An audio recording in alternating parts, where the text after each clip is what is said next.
بسم اللہ الرحمن الرحیم۔ السلام علیکم۔ ایک بار کا واقعہ ہے کہ ایک بادشاہ کے دل میں یہ خیال آیا کہ کتنا اچھا ہو اگر مجھے یہ معلوم ہو جایا کرے کہ صحیح کام کرنے کا صحیح وقت کیا ہے اور وہ کون لوگ ہیں جن کی مجھے سخت ضرورت ہے، اور وہ کون سے معاملات ہیں جن پر فوری توجہ دینی چاہیے۔ دل میں خیال آتے ہی بادشاہ نے اپنی پوری سلطنت میں اعلان کرا دیا کہ جو شخص بادشاہ کے ان 3 سوالوں کے مطمئن کر دینے والے جواب دے گا ان کو انعام و اکرام سے مالا مال کر دیا جائے گا۔ سلطنت کے بڑے بڑے عالم و فاضل، شاعر و ادیب، فلسفی اور ذہین و عقل مند لوگ بادشاہ کی خدمت میں اپنے اپنے جواب لے کر حاضر ہوئے، لیکن کوئی بھی شخص بادشاہ کو اپنے جوابات سے مطمئن نہ کر سکا۔ آخرکار بادشاہ نے طے کیا کہ وہ اس بزرگ درویش کی خدمت میں حاضری دے گا جو ایک سنسان جنگل میں رہتا ہے اور صرف عام آدمیوں سے ہی ملاقات کرتا ہے۔ بادشاہ نے اس درویش سے ملاقات کرنے کی غرض سے عام آدمیوں والے کپڑے پہنے اور اس کی معمولی سی جھونپڑی سے کچھ دور ہی اپنے گھوڑے سے اتر پڑا اور اپنے سپاہیوں کو چھوڑ کر اس سے ملنے کے لیے اکیلے چل دیا۔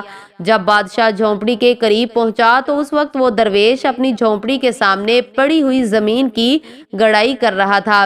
بادشاہ کو دیکھتے ہی اس نے اپنی عادت کے مطابق پہلے سلام کیا اور پھر وہ اپنے کام میں مصروف ہو گیا۔ بادشاہ نے درویش کی خدمت میں بڑے ادب سے عرض کیا، اے بزرگ درویش، میں آپ کے پاس اپنے 3 سوالوں کے جواب لینے آیا ہوں، اور وہ یہ ہیں: صحیح کام کرنے کا وقت کیا ہے؟ نمبر 2، وہ کون لوگ ہیں جن کی مجھے بہت سخت ضرورت ہے؟ نمبر 3، اور وہ کون سے معاملات ہیں جن پر فوری توجہ دینی چاہیے؟ درویش نے بادشاہ کے تینوں سوال بہت غور سے سنے لیکن کوئی جواب نہیں دیا، بلکہ پھر زمین گوڑنا شروع کر دی۔ آپ تھک گئے ہوں گے، لائیے پھاوڑا مجھے دے دیجئے، تھوڑی دیر آپ کا کام میں کروں گا۔ بادشاہ نے درویش سے پھاوڑا لیتے ہوئے کہا، شکریہ۔ درویش نے یہ کہہ کر پھاوڑا بادشاہ کو دیا اور خود زمین پر بیٹھ گیا۔ جب بادشاہ 2 کیاریاں گوڑ چکا تو اس نے پھر اپنے سوال دہرائے، لیکن درویش نے پھر بھی کوئی جواب نہیں دیا، بلکہ وہ اٹھ کھڑا ہوا اور بادشاہ سے پھاوڑا لینے کے لیے اپنا ہاتھ بڑھاتے ہوئے صرف اتنا کہا، اب تم دم بھر آرام کرو اور مجھے تھوڑا کام کرنے دو۔ لیکن بادشاہ نے درویش کو پھاوڑا نہیں دیا اور زمین کی گڑائی کرتا رہا۔ اس طرح وقت گزرتا گیا، دھیرے دھیرے شام ہو گئی۔ انجام کار بادشاہ نے زمین پر آخری پھاوڑا مارتے ہوئے کہا، بزرگ درویش، میں آپ کے پاس اپنے 3 سوالوں کے جواب لینے آیا ہوں۔ اگر میرے سوالوں کے جواب آپ نہیں دے سکتے تو کہہ دیجئے تاکہ میں گھر لوٹ جاؤں۔ بزرگ نے جواب دینے کی بجائے پیچھے مڑ کر دیکھا اور وہ بولے، دیکھو کوئی آدمی ادھر ہی بھاگا ہوا آ رہا ہے، آؤ دیکھیں وہ کون ہے۔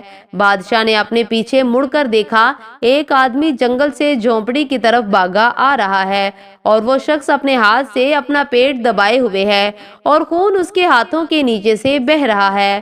جھونپڑی کے قریب آ کر وہ شخص کراہتا ہوا بادشاہ کے پاس آیا اور زمین پر گر کر بے ہوش ہو گیا۔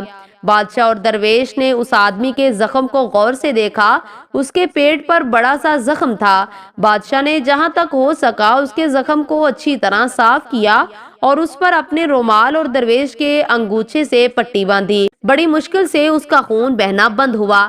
اب سورج ڈوب چکا تھا، ٹھنڈک بڑھ چکی تھی، اس لیے بادشاہ نے درویش کی مدد سے زخمی کو جھونپڑی کے اندر پہنچا دیا اور اس کو چارپائی پر لٹا دیا۔ کچھ دیر کے بعد وہ زخمی شخص سو گیا۔ بادشاہ بھی دن بھر کی دوڑ دھوپ اور کام کاج کی وجہ سے اتنا تھک گیا تھا کہ وہ دہلیز پر ہی سو گیا۔ صبح جب بادشاہ کی آنکھ کھلی تو اس نے دیکھا کہ چارپائی پر پڑا ہوا زخمی اپنی چمکتی ہوئی آنکھوں سے اسے ٹکٹکی باندھے دیکھ رہا ہے۔ مجھے معاف کر دیجئے میرے آقا، اس زخمی نے بادشاہ سے التجا کی۔ میں تم کو نہیں جانتا اور یہ جانتا نہیں تو معاف کرنے یا نہ کرنے کا سوال ہی پیدا نہیں ہوتا۔ بادشاہ نے جواباً کہا، میں آپ کا دشمن ہوں، آپ نے میرے بھائی کو قتل کرا دیا تھا اور اس کی جائیداد ضبط کر لی تھی۔ میں نے عہد کیا تھا کہ آپ کو قتل کر دوں گا۔ آج مجھے معلوم ہوا کہ آپ درویش سے اکیلے ملنے گئے ہیں تو میں نے طے کیا کہ آپ جب واپس لوٹیں گے تو میں آپ کو راستے میں ہی قتل کر دوں گا، لیکن پورا دن گزر گیا اور آپ واپس نہیں لوٹے تھے تو میں آپ کا پتہ لگانے کے لیے اپنے ٹھکانے سے باہر آیا۔ جلد ہی آپ کے محافظ سپاہیوں سے میری مڈبھیڑ ہو گئی۔ انہوں نے مجھے پہچان لیا اور مجھے زخمی کر دیا۔ میں ان سے بچ کر بھاگ نکلا، لیکن اگر آپ میرے زخموں پر پٹی نہ باندھتے تو میں زیادہ خون نکل جانے کی وجہ سے مر جاتا۔ میں نے آپ کو قتل کرنا چاہا، لیکن آپ نے میری جان بچا لی۔ اب اگر میں زندہ رہا تو ساری عمر غلام بن کر آپ کی خدمت کرتا رہوں گا۔ مجھے معاف کر دیجئے۔ بادشاہ دشمن سے اتنی آسانی سے صلح کر کے اور اسے دوست بنا کر بہت خوش ہوا۔ اس نے اس کو معاف ہی نہیں کیا بلکہ اس سے یہ بھی کہا، میں اپنے خادموں اور شاہی طبیب کو تمہاری دیکھ بھال اور علاج کے لیے بھیج دوں گا اور تمہاری جائیداد بھی واپس کر دوں گا۔ زخمی آدمی سے رخصت ہو کر بادشاہ جھونپڑی سے باہر آیا اور درویش کو ادھر ادھر دیکھنے لگا، کیونکہ وہ جانے سے پہلے وہ ایک بار پھر اپنے سوالوں کے جواب حاصل کرنے کی کوشش کرنا چاہتا تھا۔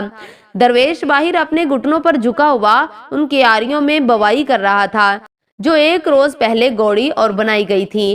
بادشاہ درویش کے پاس پہنچا اور بولا، بزرگوار، میں آخری بار اپنے سوالوں کے جواب کی درخواست کرتا ہوں۔ تم جواب پا چکے ہو، لیکن شاید تمہاری سمجھ میں نہیں آیا۔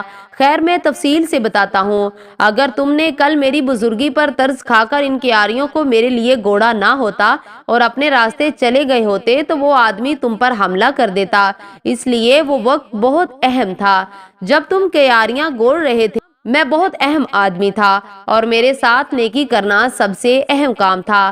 بعد کو جب وہ آدمی بھاگ کر ہم لوگوں کے پاس آیا تو وہ بڑا اہم وقت تھا، کیونکہ تم اس کی دیکھ بھال کر رہے تھے۔ اگر تم اس کے زخموں پر پٹی نہ باندھتے تو وہ تم سے صلح کیے بغیر مر جاتا۔ اس لیے وہ اہم آدمی تھا، اور جو کچھ تم نے اس کے ساتھ کیا وہ ایک بہت اہم کام تھا۔ اس لیے یاد رکھو، ایک ہی وقت بہت اہم ہے، اور وہ ہے اب، یعنی موجودہ وقت۔ اس لیے کہ یہی وہ وقت ہے جب ہمیں کوئی موقع اور طاقت حاصل رہتی ہے۔ سب سے اہم آدمی وہ ہے جس کے ساتھ تم ہو، اس لیے کہ کسی کو نہیں معلوم کہ پھر کبھی اس سے معاملہ پڑے گا یا نہیں، اور سب سے اہم کام یہ ہے کہ اس کے ساتھ نیکی کی جائے، کیونکہ انسان کو اسی مقصد سے یہ زندگی عطا ہوئی ہے۔ اتنا کہہ کر درویش پھر اپنے کام میں مصروف ہو گیا۔ امید کرتی ہوں کہ آپ کو ویڈیو اچھی لگی ہوگی۔ ویڈیو کو لائک اور شیئر ضرور کریں۔ وعلیکم السلام ورحمۃ اللہ وبرکاتہ۔